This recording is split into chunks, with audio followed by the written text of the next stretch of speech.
Welcome back, everyone, to TikTok Farming Chapter 6. Now, we are going to talk a bit about how do you target the US from outside the US. And I would say this is one of the most common questions I receive on my X, where people are like, how do I hit the US FIP when I'm not in the US? How do I not get banned when I'm doing so? We are going to deal with that today. So, welcome back.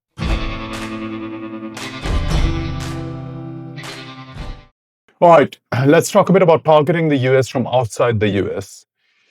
Now, what is a safe setup versus what is not actually required or big jump?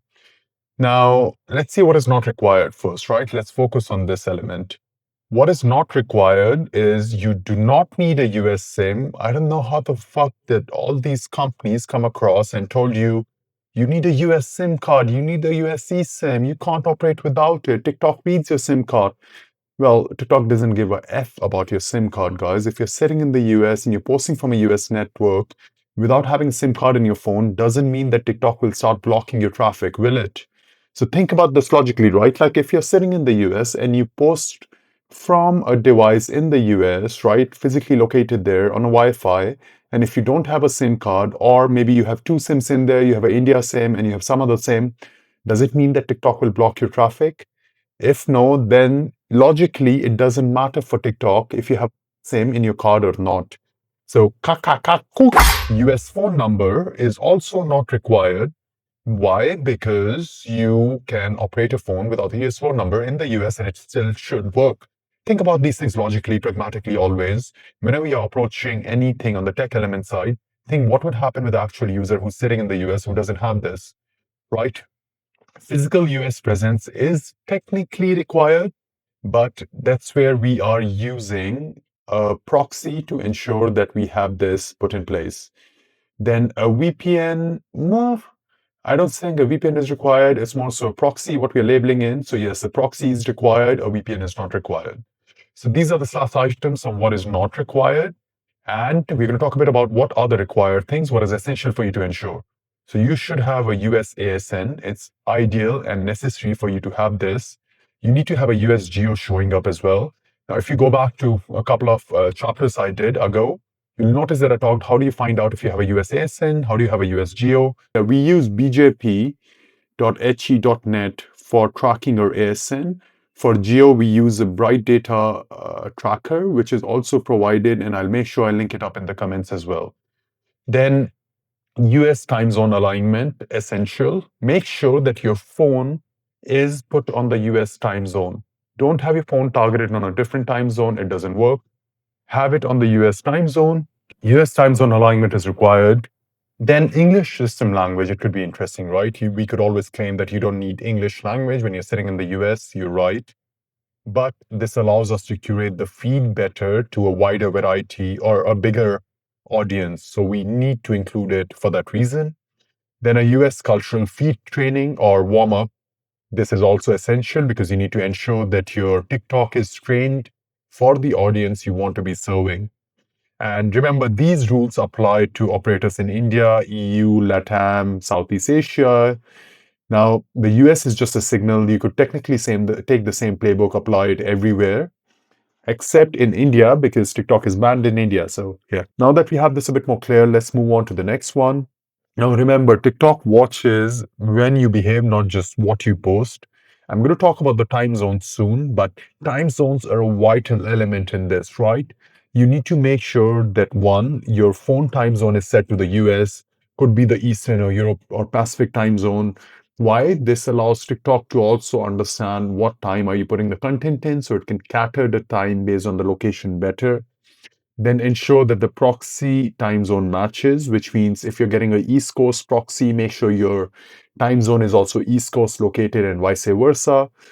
And then essential, try posting during US hours. So do not do this that you're posting every day at 3 a.m. US time, which is really, really fishy. It can happen occasionally, so it's not a complete blocker, but ideally you want to be posting during the US TikTok hours or US time zone hours when people are awake. Let's look at the windows that are tested repeatedly. One is morning when people are going to work, right? What happens when you get up in the morning, man? You wake up, you take your phone to the toilet, you sit on the toilet with your phone, or you're transiting on the way to work and you're sitting on your phone, scrolling on your phone as well. So, this is a really ideal window for you to aim for. Then we've got the peak engagement window midday. Now, this is where imagine people are taking a lunch break, they've been frustrated with work, etc. They go on, they take the phones out and they start scrolling. At this point, people are a bit more awake, they have their wallets close by, so tendency of purchase is also much higher. And then the golden fucking window, we should draw a big golden star on it. I will draw a green star, but we'll try to find a golden one here. So we'll draw a big golden star on it. Now, prime window, highest fucking distribution window, highest distribution window. Leverage on this. I can't say this more clearly. If you want to be putting out content, one piece should definitely fall within this time window, 6 to 9 p.m. Eastern time or any time zone you're targeting. Why? Because imagine you have a long day at work, you're getting out of work. What do? You're on the transit, you're on your phone, scrolling, scrolling, scrolling. You already have less willpower, so your willingness to pay is also, or your possibility to pay is higher because you have less will to contest the fact that you don't want to be paying. Also, then you go home, you start cooking dinner, you go to the gym maybe, but you're still doing these things while scrolling through content. And then you're going to be lying on your bed at some point. So maybe you can extend this window to 10 to 11 p.m. But these are all key moments to target your ICP. So make sure you're putting out content definitely at this time. One piece should definitely go out 6 to 9 p.m. And then if you have two pieces, then it could be either one of these slots. If you have three pieces, then it could be 1, 2, and 3 slots. And then, where's my brilliant red marker? Let me get it out. Avoid with a capital A, capital V, capital O, capital I, capital D. Avoid the 2 to 5 a.m. Eastern time. Everyone is fucking sleeping. No one is going to watch your content except the night shift workers who don't want to take their wallets out. You want to be making money, man. Don't post it at a time when no one is going to be watching. And if a post is hitting 300 views consistently outside these windows, try to realign the time window before changing anything. A lot of people start questioning the content, start questioning the model they're using, start questioning the way they're posting. Look at the time you're posting. That is essential for you to track during this window. Now, I'm going to show you some flags TikTok is going to be watching out for. Immediate red flags. One is a non-US geo. If you have your content being put out from outside the US and you're trying to target the US, TikTok will shadow ban it and you will get a big fat 0 views. So do not try to do that.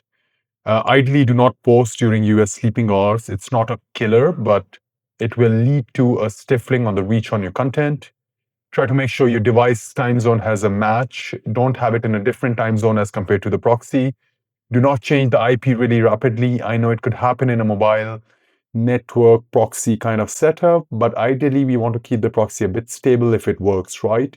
Because think of it this way, if you have one IP that's performing for you, and then you suddenly switch to another IP, then the problem is that you might land on an IP that is ideally already polluted, already wasted, already flagged by TikTok, and you might get your content banned. That's why one of the things I iterate on is try to lock in your IP. I understand switching IPs might be helpful, but locking it in is going to help provide you stability. And switching geo mid-cycle, do not do this as well when you're running your account. Try to keep it on the same geo. We have run this experiment. We have noted that if you try to switch your geo mid-cycle, what it does is TikTok has to have this period of adaptation where it adapts to the new geo and you end up losing a lot of traffic during that moment. Some silent killers I want you to focus on. Try to have the right warm-up behavior with the right IP. We'll be discussing warm-up behaviors as well, or you can find it on my X too if you want a list. So try to have the correct IP and then the right warm-up behavior. Do not have non-US browsing patterns. Try to match the US time zone. Try to match the content which is being browsed on the US FYP. Then do not have mixed niche scrolling. I understand people might do it on a usual basis, but if you want to be hyper focused on targeting a product to a particular market, try to lock into that market and go for it. Mixed languages FYP, not a killer like a game, but what it could ideally do is start polluting your content across different languages. If you're trying to put it out in English, then you ideally want your entire feed to be in English as well. and then local creators dominating feed. Try to keep your feed a bit more global in the sense that you should be having content coming from all across the country. We don't want your feed to be narrowed down to a location in Ohio, which is being targeted, right? You want it to go across the entire US if you're putting out content there. Remember, if you see mixed language FIP and account is mistrained, then ideally you need to do a fix using warm-up protocols or reset the entire thing. Right? So again, mixed language FIP, account is mistrained, do a fix by doing a warm-up or a complete reset. And you'll notice this. If you start getting views under 300, you'll notice there's something going wrong with your setup. And this is the moment for you to jump on and fix that. And incredible, guys. So this is the ending of chapter 6. I helped you understand how do you target US FIP. IP is the signal. You need to have the time zone aligned as well. Together, you can build enough trust for TikTok to let your content go out in the US FIP or any other For You page you're trying to target. Now, next week, we're going to be talking a bit about creating accounts the right way. This is when we go deeper into the process, step-by-step SOP, how we rank the sign-up methods, username strategy, bio rules, etc. I'm going to see you next week, guys. Thank you so much for being here. Really appreciate your presence. And remember, lessons learned the hard way, sharing so you don't have to. Signing off, team. See you.